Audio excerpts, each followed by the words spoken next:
오늘 첫 번째로 성찬의 의미에 대해서 나눌 텐데, 저는 성찬의 첫 번째 의미를 만남이라고 말씀드리고 싶습니다.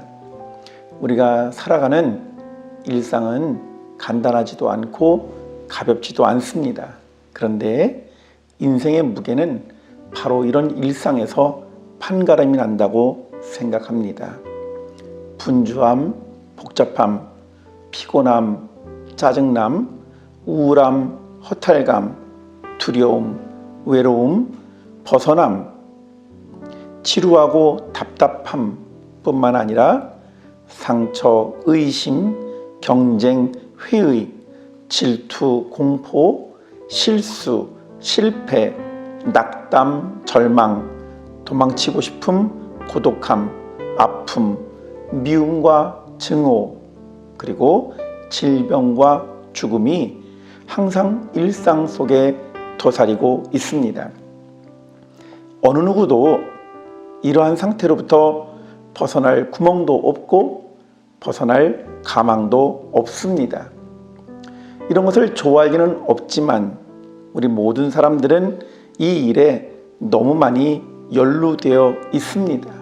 그래서 새로운 삶을 살아간다는 생각은 전혀 하지도 못할 뿐만 아니라 또 그럴 만한 자신과 용기도 쉽게 무너져 내리곤 합니다.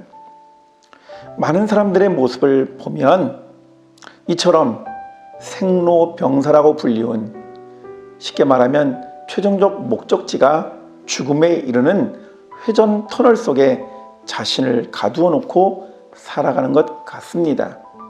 심지어 믿음의 사람들도 그 터널의 굴레 안에서 기도하고 예배하는 것 같습니다. 어떤 이들은 오래 살게 해달라고 말하고죠. 어떤 사람들은 정신을 차리고 사람답게 살고 싶다 그렇게 외쳐보기도 하지만 늘 기대에 그치고 맙니다. 이렇게 우리가 주저하게 되고 또 제대로 성취하지 못하는 까닭 가운데 하나는 사람이 누구이고 사람이 무엇인지에 대해서 발견하지 못했기 때문이라고 말씀드리고 싶습니다. 미궁에서 허우적거리고 있기 때문에 기대는 단순한 희망에 그쳐버리게 되고 결국은 세상을 따라서 살아가거나 사람들을 의지하는 것밖에는 별다른 도리가 없다고 생각하는 것이 일반적인 사람들의 생각이고 생활 방식입니다. 이 순간 우리는 우선 멈춤이라는 표지판을 한번 생각해 보았으면 좋겠습니다. 성경은 이처럼 우선 멈춤에 연관되는 상징 두 가지를 우리들에게 잘 보여주고 있는데, 하나는 광야이고요, 또 다른 하나는 고난, 고통이라고 불리우는 단어입니다. 왜 하나님은 우리를 삶의 현장, 삶의 자리로부터 떼어 놓으셔서 광야 가운데로 불러내시는 것입니까? 성도님들이 잘 알고 있는 본문 연상해 보신다면 출애굽기 3장 5절에서 하나님이 모세를 만나시는 대목을 기억하실 수 있으실 것입니다. 뿐만 아니라 멀쩡히 잘 살아가고 있었던 일상생활로부터 하나님은 당신의 일꾼들을 불러내신 것도 성경에 잘 기록이 되어 있는데, 아브라함이 구약성경에서는 대표적인 사례이고 신약성경에서는 예수님께서 제자들을 부르신 것이 그러했습니다. 다시 돌아가서 모세의 이야기를 좀 염두에 두고 생각해 보신다면, 모세를 광야에서 부르셨던 것은 놀라운 사건이지만 거기에는 일상과 긴밀하게 연결되어 있다고 하는 것을 고스란히 보여줍니다. 한편으로는 그것이 특수하고 특별한 사건인 것처럼 인식이 될 수도 있지만, 이미 모세는 그곳에서 40년 동안 미디안 광야를 누렸었기 때문에 그에게는 일상의 불과한 것이었습니다.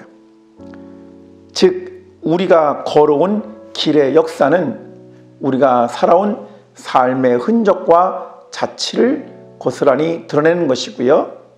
우리가 걸어왔던 길, 우리가 신고 다녔던 신발에는 우리 인생이 아로 새겨져 있다는 말입니다. 그 곤고한 삶의 무게를 고스란히 담아서 결코 지울 수도 없고 벗어날 수도 없어서 발버둥 침에도 불구하고 우리는 목숨이 붙어 있는 한 신발을 잘 벗으려고 하지 않습니다. 많은 사람들은 그것을 멈추거나 내려놓는 순간 인생이 끝난다고 생각하거나 남들에게 뒤처진다고 생각하는 두려움 때문일 것입니다. 또 하나의 사례는 고난과 고통이라는 단어를 통해서 볼 수 있는데 우리는 욥을 연상하시면 제일 좋겠습니다. 고통이 얼마나 극심했으면 차라리 죽고 싶다고 그렇게 고백했던 욥의 모습을 생각해 보십시오. 그런데 욥기서 7장을 가만히 읽어보시면 한숨 소리마저 귀를 기울이시는 하나님의 모습을 발견하게 되고 잠이 들어도 꿈결에 놀래키시는 하나님이 계시다는 사실, 심지어는 그가 계속해서 잠을 청하려고 하더라도 악몽으로 끝내는 깨우시고 마시는 하나님의 모습을 보게 됩니다. 침을 삼킬 동안도 그냥 내버려 두지 아니하시고 인생을 관역을 삼아 화살을 쏘거나 머리를 감추고 있다가 고개를 잠깐 들라치면 기다렸다는 듯이 우리의 목줄을 움켜쥐시는 그런 하나님의 모습을 볼 적에 우리는 놀랍게도 그 광야에서도 하나님이 주인 되신다는 사실과 인간이 실패와 고통 속에 있더라도 하나님은 그 인생을 내버려 두지 아니하시고 살펴보고 계신다는 놀라운 역사를 발견하게 됩니다. 그런데 우리 힘으로 살아보겠다고 남들 흉내내겠다고 비교하고 경쟁하면서 살아가는 이 분주한 일상 속에서 하나님은 우리들에게 신을 벗으라고 말씀하고 계시는 것입니다. 지친 인생의 수고를 덜어놓으라는 뜻이 담겨져 있다고 생각합니다.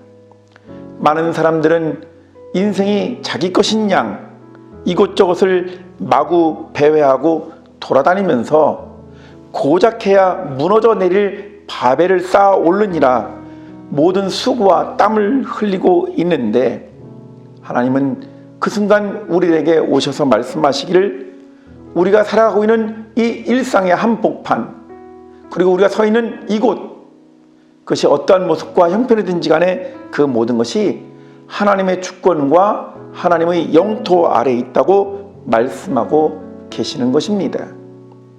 뒤죽박죽 엉켜버린 세상도 하나님의 손길 가운데 있다는 사실을 우리는 깨닫게 됩니다. 쓰레기 더미에서 장미가 꽃을 피우기는 쉽지는 않겠지만 주님의 마음은 그곳에서도 변함이 없으십니다. 그래서 욥기 7장 17절 18절에 이런 말씀이 담겨져 있습니다.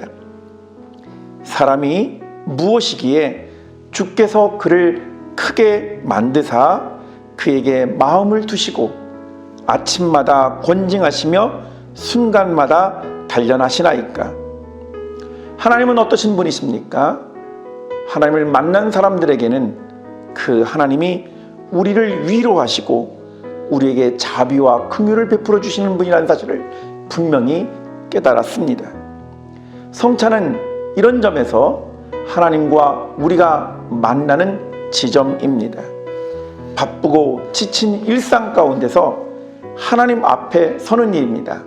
아니, 우리는 매 순간마다 하나님을 잊어버리고 너무 분주해서 우리 자신만 생각하느라 골몰해 있는 그 순간에도 그분은 우리 앞에 항상 계신 분, 내 앞에 계신 하나님이라고 하는 사실을 가르쳐 주는 것입니다.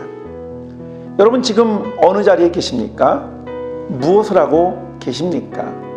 여러분들은 어떤 기대와 희망 가운데서 오늘 하루를 지내고 계십니까? 그런데 거기에 하나님이 항상 함께 계십니다.